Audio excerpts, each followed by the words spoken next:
Мамлекет жаранга анын жашоо турмушунда маалыматтарды канча жолу берет? 50, 80 же 100? Количество госорганов, которых коснулась цифровая трансформация, достигло 61.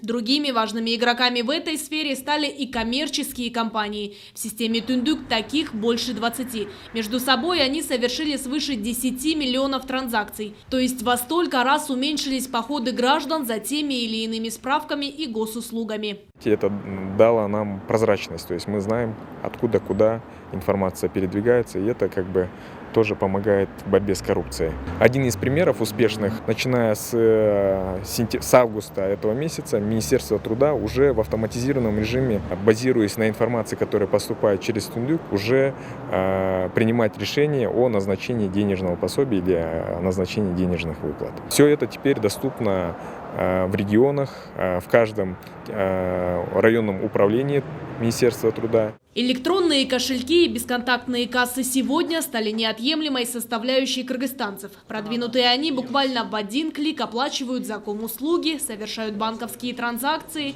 и становятся пользователями цифровых госуслуг. Безопасный город тоже стал частью глобальной цифровизации страны. Благодаря автоматизированной системе количество ДТП только в столице сократилось вдвое. Современные технологии теперь должны проникнуть в каждую отрасль. Келечекте маалыматтын өзү санариптик алтын катары баалана баштайт. Натыйжада биз санарип экономикасын, билимге таянган экономиканы курууну максат кылабыз.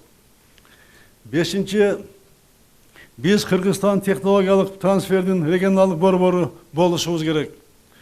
Бул биздин амбициялуу максатыбыз.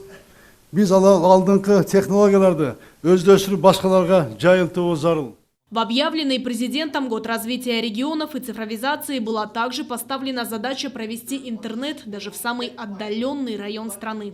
Количество интернет-пользователей и количество мобильных технологий растет 18-38% соответственно. Касательно активных пользователей социальных сетей через мобильные технологии, 38% это 500 тысяч граждан нашей страны ежегодно. И это говорит о том, что наше население, наши граждане, активные пользователи, достаточно активно ведут себя в социальных сетях. Вместе с тем актуальность приобретает и развитие диджитал-грамотности среди кыргызстанцев. Базовыми навыками цифрового мира обладать должен каждый гражданин. Таково веяние времени. Аяна Дюшикеева, Бексултан Курманбек улу и Бактурсун Душенбеков, Ала-То 24.